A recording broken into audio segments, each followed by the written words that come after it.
Shalom, shalom. First and foremost, I want to say call hello, Yahweh, Ba'ashem, Yahushua, Ba'ashem, Kodash. Send double honors to the apostles, the elders, and bishops of Great Millstone. Much peace, love, and salutations to Yakim out there pushing the word of Yahweh, Ba'ashem, Yahushua, sincerity and truth. This is Brother Ariella. And on this lesson, we're going to call it Grape with Grok. Grape with Grok and Tate as well. You know what I'm saying? Brother had sent this into the chat some days ago. Got this clip off YouTube with PBD talking with Andrew Tate, and I was just able to kind of go through this yesterday and listen to the stream, parts of the stream that Andrew Tate had, and they talking about marriage and everything like that. So I figured I'd play this clip because we got all these people out here calling us rapists and this and that. And, we simply are breaking down what the scriptures say, and we never advocated for anyone to go out and grape anybody. And for people to push that narrative, we already understand it's disingenuous and it's unintellectual and it's low vibrational. And, it's just like what Elder Yashawamba says, whenever they can't deal with us as far as just, scripturally, or they're being rebuked, their get out of jail free card is to jump to the grape issue. But with anything, since people love to listen to these influencers and they take heed on everything they say, we'll let Andrew Tate break it down. And since people love Esau so damn much and believe in what Esau has to say, we'll let Grok break it down. And so I'm going to play this, and then I'm going to go to Grok and let Grok break this down.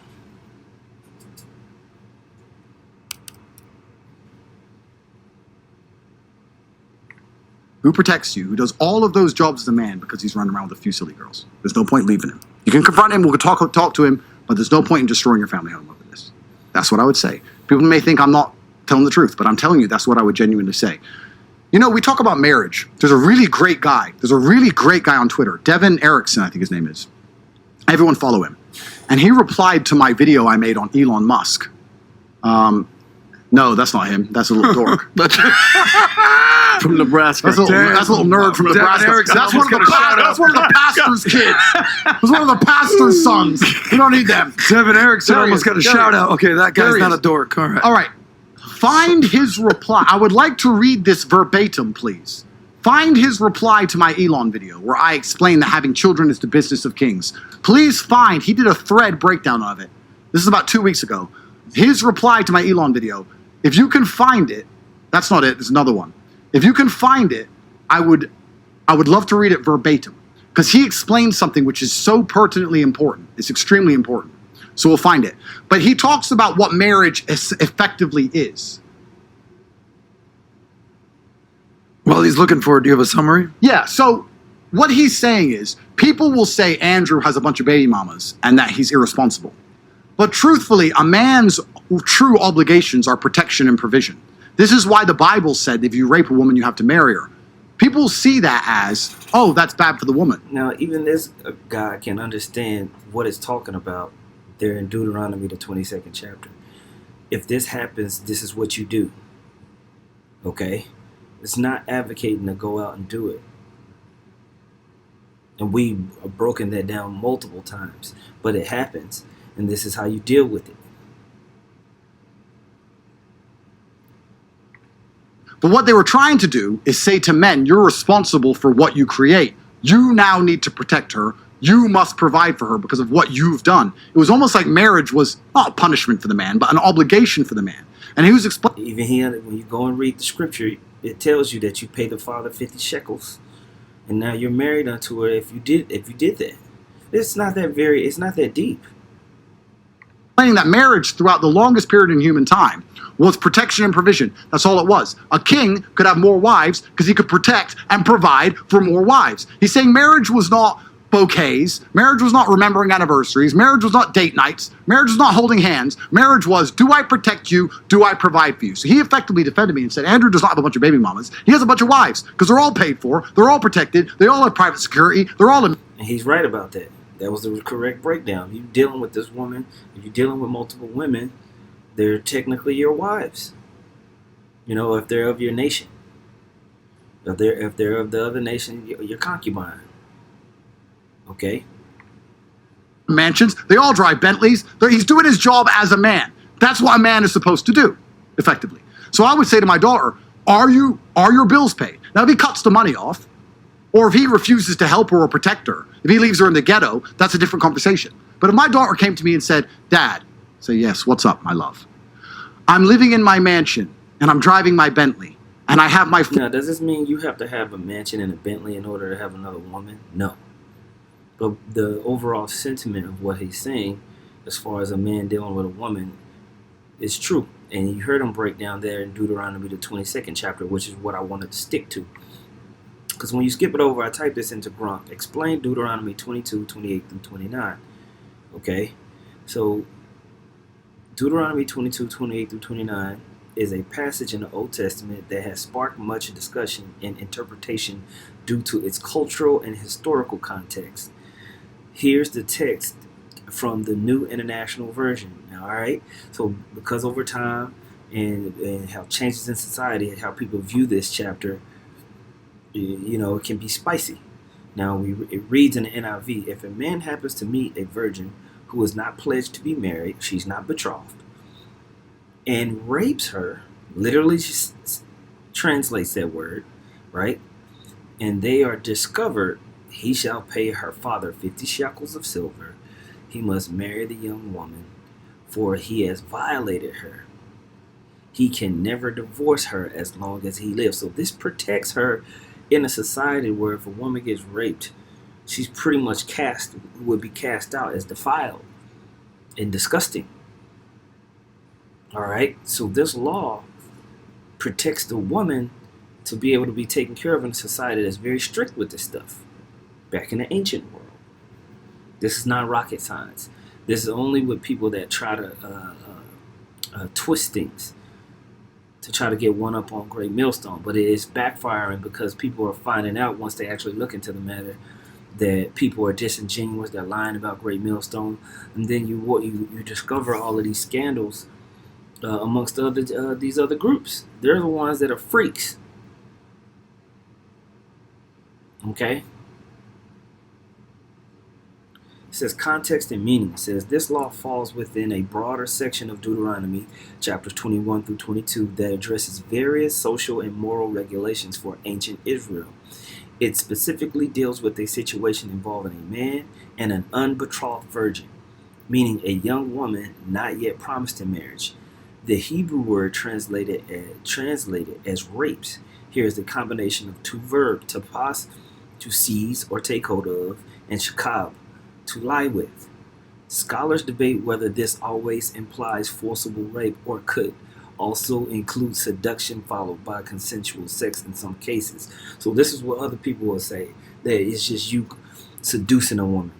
But check this out. However, the dominant interpretation, especially when compared to Deuteronomy 22, 25 through 27, the previous verses, which clearly describes forcible rape of a betrothed woman, leans towards this being a case of sexual violation without consent. Because that's what it's talking about. It's talking about raping a woman. Point blank, period. It says the consequences. 1. Payment to the father. The man must pay the woman's father 50 shekels of silver. This amount is often understood as a bride price, a customary payment in ancient Near Eastern cultures to formalize a marriage. This payment reflects the economic and social reality of the time, where a woman's marriageability and thus her father's honor and security was tied to her virginity. Okay? 2. Marriage requirement. The man is obligated to marry the woman he violated. This might seem troubling to modern readers, see, and that's why we keep warning people, you can't have American Babylon 7.0 2020 mindset when you read the scriptures. You got to come from an ancient Eastern perspective to understand the context of family, tribe, clan, nation, and how that was being dealt with back then. If you got if you shoot too cute in the mind, you'll get offended by the scriptures. All right? It says, this might seem troubling to modern readers as it appears to force the victim into a lifelong relationship with her abuser. However, in the ancient context, A woman who lost her virginity, especially outside of marriage, often face severe social stigma, shame, and reduced prospects of marriage. Most women, when that happened to them, they were through. They were cast out. Many of them will have to go into a life of prostitution. Okay? And reduced prospects for marriage. This law ensured that the man took responsibility by providing for her lifelong security and protection, rather than leaving her destitute or dishonored. See? It ain't just someone running around, you smashing, you just graping women all over the place and just busting on their back and then running off into the woods. No. This law protected from deviancy like that. Number 3 says no divorce option. The man cannot divorce her later, which contrasts with other Mosaic laws allowing divorce under certain conditions.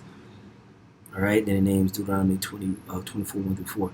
This restriction underscores the permanence of his accountability for his actions. See? All right. Cultural and historical perspective. To understand this law, it's crucial to consider the ancient Israelite setting. Women's social status and survival were heavily dependent on marriage and family structures. See?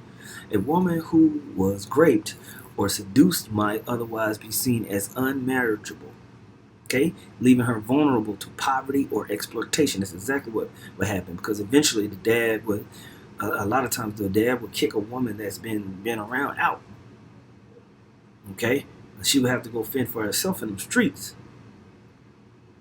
Okay, it says this law, while harsh by today's standards, aimed to protect the woman by binding the man to her, ensuring she wasn't abandoned after the act. In contrast, Deuteronomy 22, 25 through 27, mentioned earlier, treats the rape of a betrothed woman differently, prescribing death for the perpetrator and no punishment for the victim, because her betrothal already secured her future, and the crime was akin to adultery against her fiancé.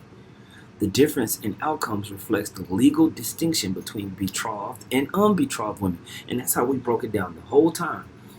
The underpinning thing was, is she betrothed? Did she, was she pledged to another man? Did she cry out? Okay? Not a lesser view of the crime. Okay? It says, for contemporary readers, this passage might be difficult to reconcile with modern notions of justice, consent, and victim autonomy.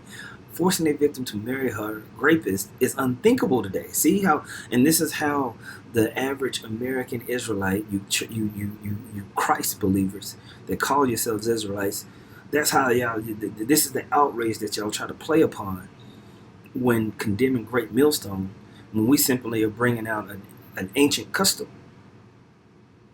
Okay? Yeah, it would be unthinkable today.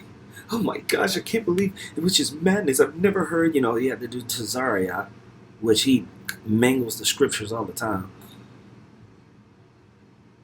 This is the stance he took. He took the stance of a Karen, a damn Israelite Karen.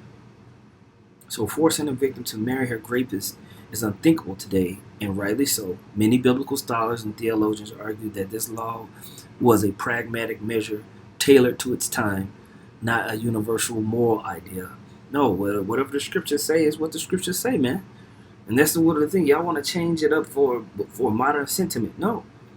We got to deal with the way that Yahweh Bashem Yahushua put it down. Ain't no taking away from the scripture, man. It reflects the Most High working within the limitations of ancient patriarchal society to provide some level of protection and justice, rather than endorsing the practice as ideal. Elsewhere, the Bible's broader principles such as love, dignity, and justice point to a higher ethic that condemns sexual violence and coercion outright. In short, Deuteronomy 22 and 28 addresses a specific scenario in ancient Israel, mandating that a man who violates an unbetrothed virgin take lifelong responsibility for her through marriage and financial support. It's a culturally bound law aimed at mitigating harm in that context, rather than a prescription for all times or an approval of the act itself. See, for this specific situation, if it happens in this situation, this is how you handle it. Okay? That's how you handle it, bro. It's simple as that. Either you take the scripture for what it is, or you try to deny it. And that's what happens here because of modern sentiments and needing to try to find something to make Great Millstone look bad or crazy. These guys try to take that modern sentiment and push it out to the rest of Israel. Well, the elect are going to get it, they're going to understand it, and going to get the breakdown. We're not adding and taking away from the scriptures. We're breaking it down outright. Now, I added this because this is something Elder Yashawamba likes to go in on. I said, can this be linked to bride kidnapping? It says, yes. Deuteronomy 22, 28 through 29 can be conceptually linked to the practice of bride kidnapping, though the connection deepens on how one interprets the text and the cultural practices involved. Let's explore this step by step, and it kind of goes through it. I'm gonna read the first part. Let's see. Bride kidnapping, also called marriage by abduction, is a historical and in some places ongoing cultural practice, and in some cases an ongoing cultural practice where a man abducts a woman, often against her will, forces her into marriage, and sometimes uses sexual coercion to seal the union. This has been documented in various cultures from ancient societies like Rome, rape of the Sabine woman, to more recent examples in Central Asia, Kyrgyzstan, the Caucasus, parts of Africa. The act often involves taking a woman from her family, followed by negotiations or pressures to formalize a marriage, sometimes after a sexual act that compromises her honor or social standing. See, the passage, talking about Deuteronomy 22, says the passage states that if a man seizes a unbetrothed virgin and lies with her, and they are discovered, he must pay her father 50 shekels and marry her without the option of divorce. The verb tapas means to grasp or take hold of, which could imply force or abduction, though it is not as explicit as modern definitions of kidnapping might require. The subsequent act and the legal outcome, marriage, mirror some dynamics of bride kidnapping. Seizure, the actual act, right? Marriage obligations. Okay? Let's see. Let's see. In the ancient Near East, including Israel society, a woman's virginity was tied to her family's honor and her own marriageability. If a man forcibly took a woman and compromised her virginity, her prospects for a normal marriage could collapse. Deuteronomy 22, 28 through 29 addresses this by mandating marriage, which parallels bride kidnapping practices where the abductor claims the woman and her family or community may accept the union to restore honor or avoid shame. See? It's not that deep, man. Let's see. That's pretty much the point. I'll read this conclusion and wrap it up. Conclusion says Deuteronomy 22, 28 through 29 can be linked to bride kidnapping in that both involve a man taking a woman, potentially by force, but it says it's by force, a sexual act that alters her status, and a resulting marriage obligation that resolves the situation within the cultural framework. The biblical law seems to relegate a practice akin to abduction or rape, ensuring the woman's protection in a patriarchal society, much like how bride kidnapping often ends with social acceptance of the union to mitigate dishonor.